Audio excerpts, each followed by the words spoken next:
Okay, welcome to LOOF FM. I have with me Priscilla Shunmugam, the fashion designer, and now also homeware designer because she really wants to take over the world. So hi, Pris. Hi. Good morning. It's very not me, but you know. Oh yes, she's a bit of a night bird.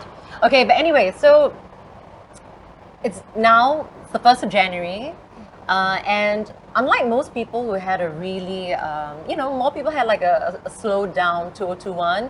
You seem to be doing more than ever. So please explain, how was your 2021 for you on a work front, but also on a personal level? I guess I guess because I'm just, I'm not traveling the way I used to. My life is not split into 2 time zones or 2 continents like it was. What that really means is that I'm not suffering from jet lag half the time. And that has just, I'm just left to my own devices. I'm at home a lot, right? I have a lot of alone time, which just results in this fervent creativity and maybe just a kind of peace of mind, I have less distractions, and I think a lot of people can associate with this. Less events, less socializing, less commitments, more time. And for me, solitude is what I really need. I need a lot of downtime, I need a lot of alone time, and I have so much of that now.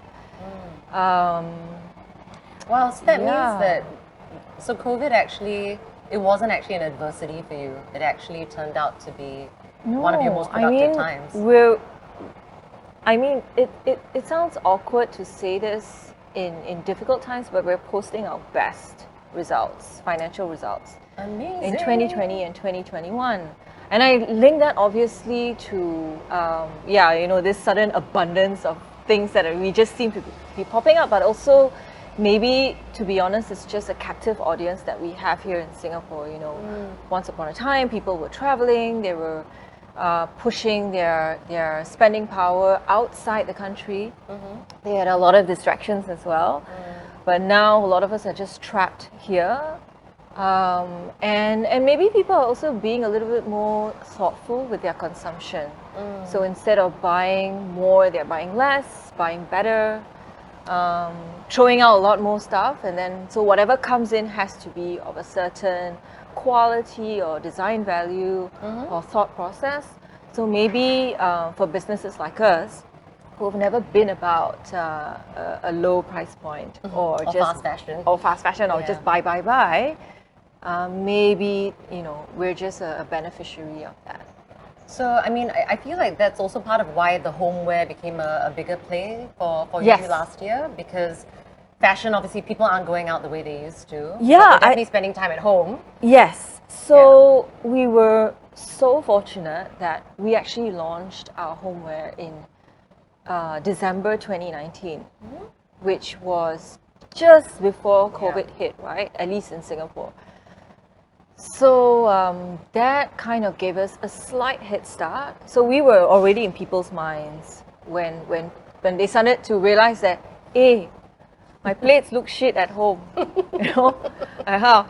What am I going to Instagram? Because all my plates don't match, all broken here, chipped here. So it was maybe just timing, right?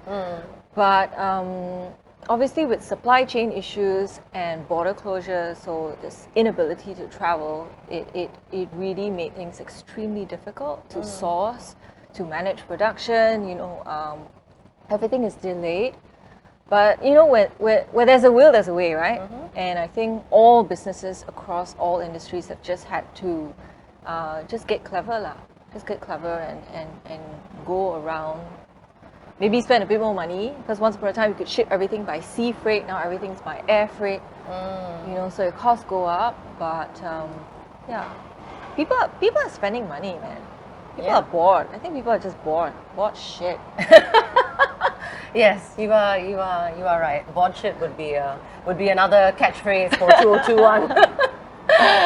Okay, so you mentioned solitude is a way that that it seems like it helps you to be more creative. It's a big part of your process, and seems like also helps to keep you sane. Yeah. Yeah. And so, I Yeah. mean, so what is that? What does that solitude look like for you? You know, like, are you doing? So you particular- know me quite well. You know I'm an owl.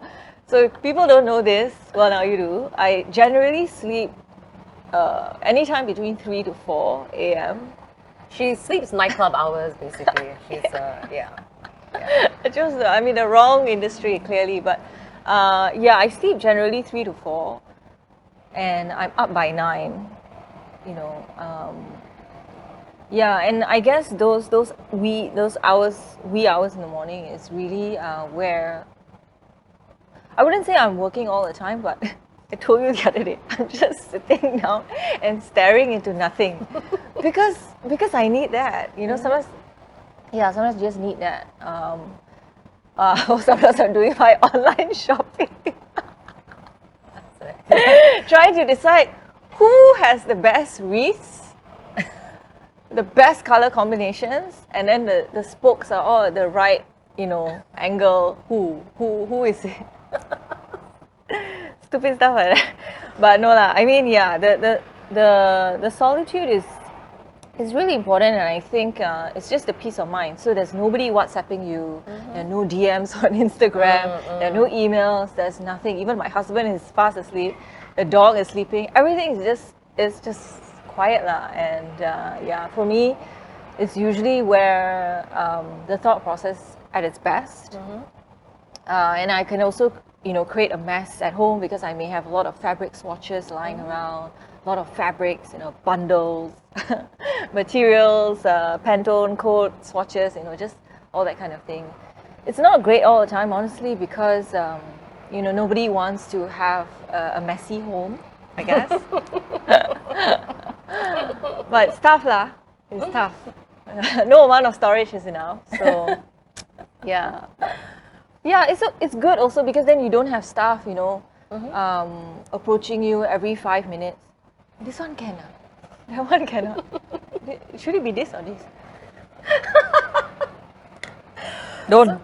So what is your 2022 looking like? Doesn't 2022 sound like the future? It sounds like we're like talking about, you know, but it It's a tongue is twister, now. I guess. So yeah, what is 2022 lah. Too long, is it? 2022. 2022. So yeah, what does it look like for you? What is your Okay, it's going to start with a bang. Yeah. that's Yeah. Chinese New Year or No, the Chinese New Year bang started now already. The Okay. gong has been hit a few times. Every day the gong's being hit. Yeah, so Chinese New Year is early, right? Next year, 1st February. And we're, right now the team is in the thick of it. So we have appointments every day back to back. You know, everybody is sewing and like, it's a stress. Like every morning I wake up, I'm like, how? So that's happening. But actually, this one's a surprise lah. It's a surprise. We're not supposed to mention it, you know. Do you all know? we like surprises? Do you all know? They also don't know. Oh, okay. But Lo and Behold group knows. Yeah, they're one of the few people who know. Wow, okay, Yeah, we're liking so this. we have, we're liking this. You all don't know ah? We like we like poor unveiling. thing. We like unveiling on radio, you know. Complain to your head of department. Why? How come we don't know this? Nah, yeah. So yeah, so that we have a big surprise coming. I think in March, Ooh. if all goes well. All right, you heard it here first. Yeah, Heard it yeah. first I on Loop FM. while I was driving here today, I was thinking, should I or should I not? But I don't want to jinx it. Wow, this Yeah. one. So yes, are you going to tell us what it is, or you're just saying something to look out So, for? In yeah. That's as much as okay, the clues I can give you is March. Okay. And it's something to do with Lo and Behold Group. That's all I can say. Okay.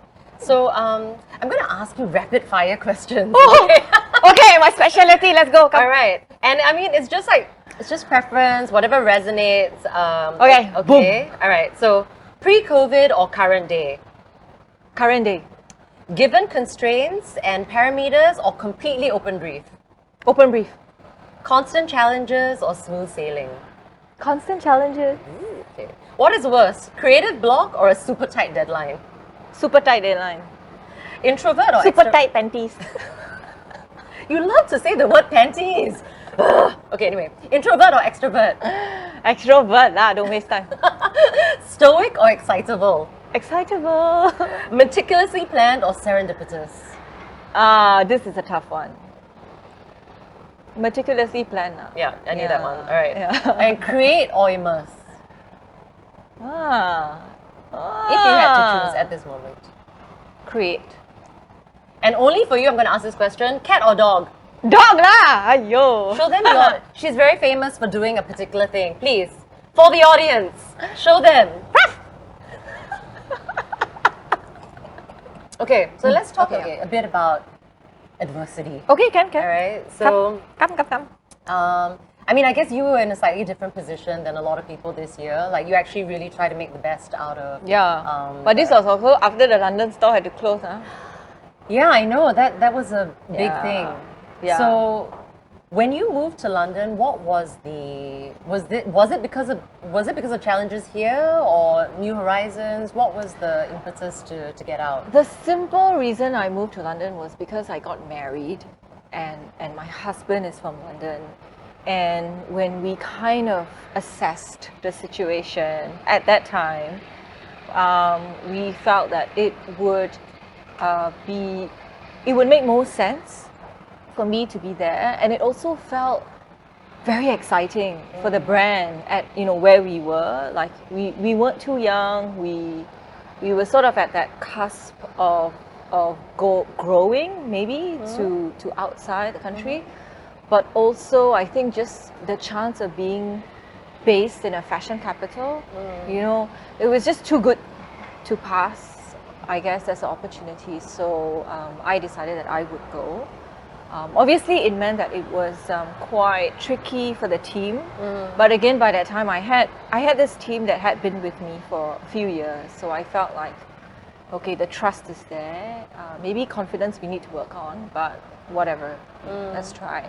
So yeah, I moved in March 2018. And when I moved, I already had this idea in my head that, maybe I should try either doing a pop-up or opening a store or having some kind of retail presence there, at least to test the market out. But also, I felt like an audience in London. I always feel like London is maybe 2 or 3 years ahead of every other city, at least culturally or socially, in many ways, right? And I thought if anyone would be receptive or open-minded enough, it would be a London consumer crowd. Yeah, that was always the plan.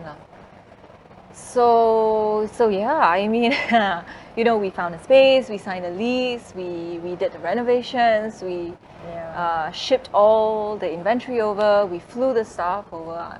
I was obviously there, and we were all ready to go. Wow, so you had the store ready to open, and we were then ready to go. We had our opening night party booked, at Lalo. We whatever, everything, guest list sent out, ding, ding, ding, and 19 March 2020 was supposed to be our grand opening, and London lockdown started 18 March. Yeah, Okay. so we That's never real even. adversity. Jeez. So we never even got to open. We never even got to open. Yeah. My goodness. The signage all went up, everything, the POS system installed, everything. Paper bag, got paper bag. Tissue paper, got tissue paper. Everything have, but Oh my. yeah, chababoom. So okay lah. Well, yeah. thank goodness then 2020 and 2021 were your best years yet. To kind of. I know. No, that's the thing, right? So I mean, I don't want to gloss over that period as if it didn't matter or it didn't happen, because it did, and it was extremely painful in many ways, not just financially. So we lost a lot of money, but also I'm just not someone who deals with failure very well. I've always been I'm not so good with that. So this was a big blow, and it was definitely something I had to deal with mentally and emotionally. And that was a struggle. But I think by August, so that was March, and then I gave myself 6 months. I'm going to wait it out, And back then nobody knew we would still be where we are at the end of 2021. We thought that at the most 6 months and this will pass, but clearly it didn't. And London was pretty bad. Like I think in Singapore the circuit breaker was like a solid 2 months or so, and then you guys started to. You were on a good trajectory. I mean, our lockdown in London was some serious shit, So by August, I think, it was pretty clear to me that, okay, this is not going to go anywhere. And then, obviously, I had been away from the team for 6 months, and that was very difficult by then. So I knew I had to come back. But then with border closures, it was, well, if I come back, how do I leave Singapore and come back to it's not possible. So that's when we decided to move to Singapore, at least for a while, until things stabilized. And then by then I just gave up on the London dream. So we slowly shipped all the inventory back to Singapore in batches. And certain things we threw away, certain things we kept in storage in London. So, and I think that was also like a calculated risk, thinking that Singapore's economy would definitely pick up faster than London's, I'm guessing? I mean, I had been reading a lot. I've been, just trying to consult with people in Singapore as well as in London to try and just get some nuggets of wisdom, like what's it looking like for the next 12 months or so. And the resounding advice was that London was screwed. It would take at least 2 years to recover. And the retail scene in London as well was already bad to begin with. So one of the reasons why opening a store there in the first place was even possible was because the rents were a lot more affordable than they were. So I think with COVID, it just that was the last straw, But in Singapore, obviously things weren't looking very rosy, but there was a lot of government assistance for businesses, especially for businesses in retail. At that time, we were still given a decent amount of support. And when I looked at it, I was like, hey, okay lah, come home. Yeah, so I guess, do you have like any 2022 message for fellow creatives, anything nuggets of wisdom that you want to share? I mean, if I always believe in looking for the silver linings in everything. So even when things are going good, you have to be able to sort of zoom out and have a helicopter view of the situation, because there are always going to be learnings that you can find, but you have to want to look for it. You have to be looking for it, right? And look, we're almost 2 years into this game, this COVID game, right? So I think it may sound harsh, but I think there are no more excuses. If your industry or your profession has been affected, you've had 2 years of it. You must stop sitting around and hoping for things to get better, because as we know, it's going to take a while. People are saying 2024, Yeah, that's frightening. yeah, but that was already what I was told in 2020. That was what I was already told back then, that it would be 2024 before we would even get to that pre-pandemic situation. So I do sympathize, because I know that, especially in the context of Singapore, even before the pandemic, creatives were always disadvantaged. We always have a higher hurdle to clear in so many ways. So I really sympathize, and I think it's about staying and thinking positive, which sounds so cliche, but it really is that. Sometimes it's just your mindset. It's just, when you wake up in the morning, what's your approach to the day? Because if you've already woken up and decided that, things are screwed, there's no hope, there's no point, then that's the outlook you're going to have with everything that you do. Whether it's applying for a grant, whether it's putting in a pitch, whether it's designing or creating, you know what I mean? And that's going to flavor what you do. But if you're going to wake up or before you go to bed, you're already going to say like, okay, never mind, push it aside, but then say that I'm going to do this, it's going to be good, I'm going to try, I'm not going to give up, then I feel like, yeah, that should tint. Yeah. That should be your glasses. Yes. That should be Every the day tint is a on new your day. glasses. Every day is a new day. Yeah, because like now I'm smiling and all that, but on a daily basis, I'm just like on WhatsApp and it's just like, no lah, no, fuck, why? Throw the phone, want to kill people. It's just one after another. But yeah, I always tell myself, you wake up, it's a new day, it's a new chance. Yes. And life is short. I mean, how much more? I mean, you can't. No. Why? You can't waste. Don't waste another year. Yeah, don't waste another year. Yeah. Got it. Yeah. True that. Thanks. Thanks, Miss. Thanks for waking up, even though you sleep at 4 a.m. like an owl. I didn't have time for any makeup or whatever. So this cab is trying to hide things. Looking beautiful. Thanks so much. Thank you. Thanks. Bye.